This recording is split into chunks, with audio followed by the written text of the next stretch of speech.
Hari igihe ubona umusore ukabona uwo musore ntabwo ari umukire, ukabona uwo musore n'umuntu yibereye ngaho ntagira n'imodoka, mbere ugasanga mbere uwo musore nta nuko yambara n'impuzu zihenze, ariko ugasanga abakobwa benshi baramukunda, abakobwa benshi ukabona baramwubaha, abandi bakobwa nabo ukabona bamwe bagoma bashaka kuguma hafi yiwe.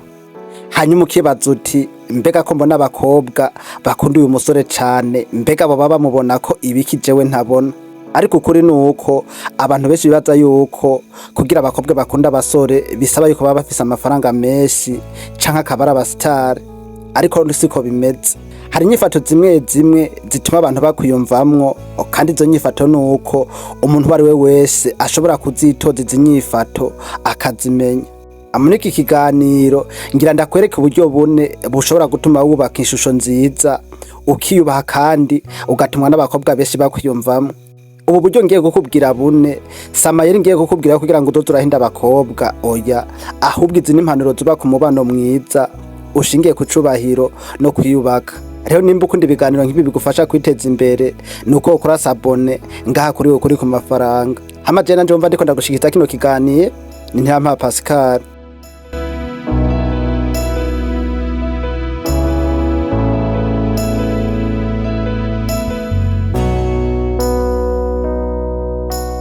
Reka twinjire mu kiganiro dutangurane n'ikintu ca mbere woshobora gukoresha kugira ngo wigarurire imitima y'abakobwa. Rero ikintu ca mbere wokoresha ni kwizera wewe nyene ubwawe. Mu rurimi rw'igifaransa numva bivuga yuko ari confiance en soi. Ariko mbere ko dusigurana iki kintu ca mbere, reka mbaze nkwibarize kino kibazo. Wowe warigeze kubona umusore ukabona uwo musore ntabwo ari mwiza cane, ukabona uwo musore atari n'umukire, ariko ugasanga iyo yinjiye ahantu abantu baramwubaha kandi ukabona n'abakobwa baramwitegereza cane, none wewe woba wibaza yuko vyoba biva kuki? Ikintu ca mbere gituma abantu bakwizigira kandi kigatuma ukurura abantu ni igihe uri wa musore wiyizera. Umuntu yizera ntaba yishima canke ngo yirate, ahubwo araza agaciro kiwe, ntatinya kuvuga, ntatinya kureba umuntu mu maso, ntagerageza guhatira abandi kumwemera, ahubwo we nyene akora ibintu abona bimunezera. Abakobwa benshi nuko udosanga bakunda wa musore azi uwo ari we, atari wa muntu ahora yisuzugura canke yamasaba abandi yuko bomwemera. Nimba wowe ubwawe utiyubaha, bizorangira n'abandi batakubasha. Akarero ngahatorabira hamwe nuko abasore babiri bagiye gusohuza umukobwa, umwe aza afise ubwoba avuga kandi yicishije bugufi birenze, ntashobora no kumuraba mu maso, uwundi nawe aza atuje aramusuhuza neza, baraganira kandi wanashaka baramwenyura. Uwo musore akavuga adatinya kandi akavuga yubaha uwo mukobwa. Mbega muri aba basore babiri ninde ubona yotuma umukobwa ayumva yuko yisanzuye kuri we? N'uwifitiye icizere, si kubera amafaranga, si kubera impuzu yambaye, ahubwo no kubera inyifato yiwe yagize. Nimba ushaka kwiyubaka, tangura wemere uwo uriwe, wige kuvuga neza, genda uhagaze neza, wubahe n'abandi, ariko nawe ntiwisuzugure. Ibyo nivyo bituma icizere cawe kigenda ciyongera buhoro buhoro. Nimba wakunze iki kiganiro, ndagusavye ukore like kugira ngo iki kiganiro gishikire n'abandi. Ariko ndindira gato, hari ikosa rikomeye abasore benshi bakora, abibaza ko kuvuga cane arivyo bituma umukobwa mukunda. Mu buryo bugiye gukurikira turaza kurabira hamwe ico abakobwa benshi bitaho kurusha amajambo menshi. Reka turabire hamwe uburyo bwa kabiri woshobora kwigaruriramwo umutima w'umukobwa. Uburyo bwa kabiri ni kuvugisha icubahiro hamwe no kumwumviriza.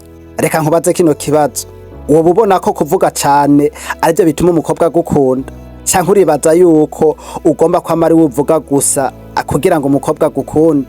Abasore benshi niho bakorera iri kosa, bibaza ko kugira ngo byerekane yuko bakomeye bategerezwa kuvuga cane, ariko ukuri nuko abakobwa benshi bakunda abasore bazi kumviriza no kuvugisha icubahiro. Kumviriza ntibisigura yuko utegetswe guceceka gusa, ahubwo kumviriza bisobanura kwitaho ibyo umuntu ariko aravuga, ntukamucire mu ijambo, ntukamurogoye, no kumuha umwanya wo kwishura. Nimba umusore ahora ashaka kuvuga ibimwerekeye gusa, ntashobore guha umwanya umukobwa ngo nawe avuge ivyiyumviro vyiwe, akenshi nuko uzosanga uwo mubano ugiye kugorana. kuko urukundo uzosanga rwubakwa no kumvirana. Akarorero ngaha tworabira hamwe nuko umukobwa ariko arakubwira ingorane yahuye nazo, umusore wa mbere agaca amucira mw'ijambo, agaca amubwira ati reka kuvuga ibyo ntaco bimaze, ariko uwundi musore nawe akamwumviriza akamureka akarangiza kuvuga ibyo ariko aravuga, hanyuma akamubwira ati ndakumva, none ibibazo wahuye nabyo ubona two bikemura gute? Ninde ubona yotuma uwo mukobwa yumva yuko yubashwe? Niwamwumvirije. Kubera ko abantu bose uzosanga bakunda kumva yuko ivyumviro vyabo bifise agaciro. Nimba ashaka kubaka umubano mwiza, nuko ukiga kuvuga neza, ntukoresha amajambo akomeretsa, ntusakuze, ntutukane, kandi igihe umuntu ariko aravuga amureka arangize kuvuga ibyo ariko aravuga. Ibyo nivyo vyubaka icizere hagati y'abantu. Ariko ndindira gato, hari ikintu abantu benshi bibagira, bashobora kuvuga neza bakanubaha abandi, ariko bakonona byose kubera ukuntu biyitaho. Reka tubirabire hamwe mu buryo bwa gatatu. Reka turabire hamwe uburyo bwa gatatu woshobora kwikururira imitima y'abakobwa. Uburyo bwa gatatu ni kwitaho isuku no kwiyerekana.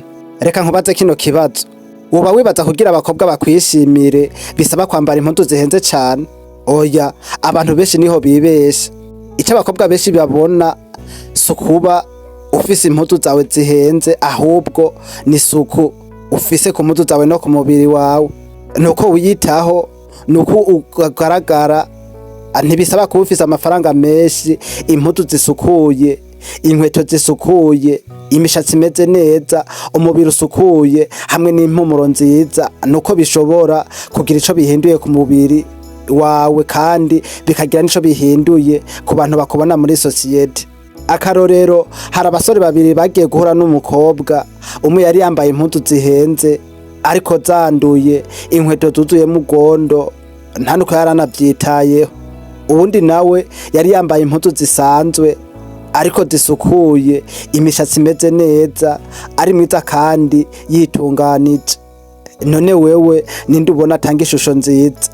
Akeshi ni uwiyitaho, kubera yuko isuku ryerekana yuko umuntu yiyubaha, kandi iyo wiyubaha nuko n'abandi nabo bashobora kukubaha.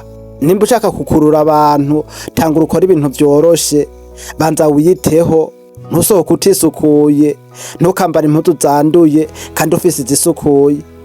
Kandi igihe cose gerageza kugaragara neza uko ubushobozi bwawe bungana. Ariko ndindira gato, hari uburyo bwa nyuma, nibwo abantu benshi bibagira, kandi nibwo butuma umuntu yubaka icizere kirama mu maso y'abantu. Reka tuburabe.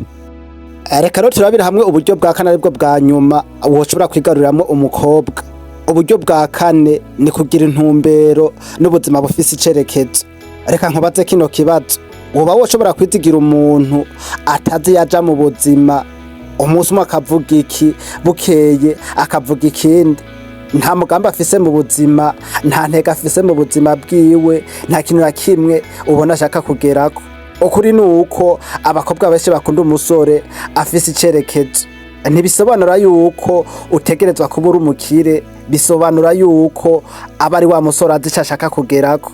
Umusore afise intumbero akora kugira ngo yiteze imbere, yama ashaka kwiga ikintu gishasha kugira ngo arabe yuko ubuzima bwe bwotera imbere, ategura akazoza kiwe, ntamara umwanya wose akawumarana n'ibintu bidafise akamaro, ahora akora ibintu vyo kwiteza imbere gusa.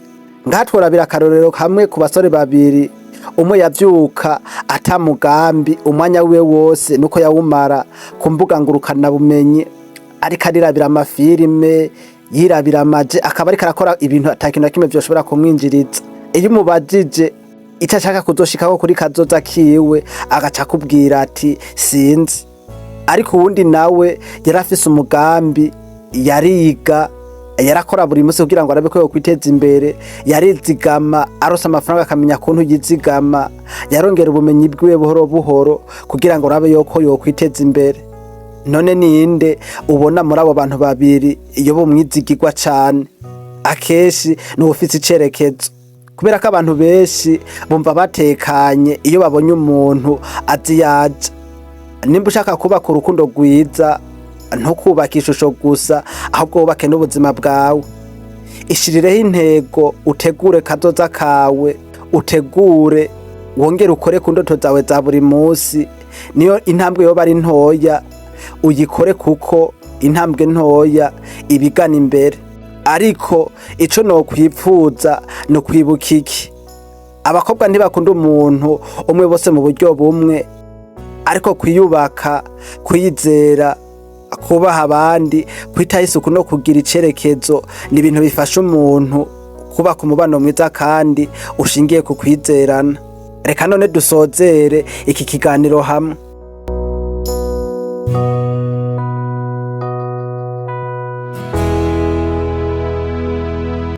Ikiganiro ndumva tugisozereza ngaha. Uyu munsi rero nuko twabonye uburyo bune bushobora kugufasha kubaka ishusho nziza no kwiyegereza imitima y'abakobwa. Uburyo bwa mbere twabonye yuko kwiyizera wewe nyene, ico mu gifaransa twavuze ko ari kugira ari confiance en soi. Icya kabiri naco ni ukuvugisha icubahiro no kumviriza. Icya gatatu naco ni kwitaho isuku no kwiyerekana. Mu gihe cya kane arico canyuma twaciye tubona yuko ari kugira intumbero mu buzima bufise icerekezo. Ariko ndashaka ko usigaranira ijambo rimwe gusa. Nta buryo na bumwe muri ubu buryo twabutanze bugamije kugira ngo uzobukoreshe kugira ngo uhende umukobwa. Intumbero ni kuyubaka, kuko umuntu yiyubatse neza niwe ashobora kubaka umubano mwiza. Urukundo rwiza rutangurana n'icubahiro, ukuri no kubahana. None wewe muri uburyo bune twize uyu munsi, nubu ubona ukeneye gutangura ko guhindura uno munsi, andika inyishu yawe muri commentaire, nzohimbagwa no kuyisoma. Nimba iki kiganiro cagize ico kigufasha, ubona cakwigishije, ndagusavye urayikingiye video, ukore sabone kuri ukuri ku mafaranga. Kandi bishobotse n'iki kiganiro ugisangize n'abandi bantu kugira ngo kigire ico cobamarira. Je nako ndagushikiza bino biganiro, Ntama Pascal, tukaba tuzobona mu bindi biganiro by'ubutaha. Ciao ciao.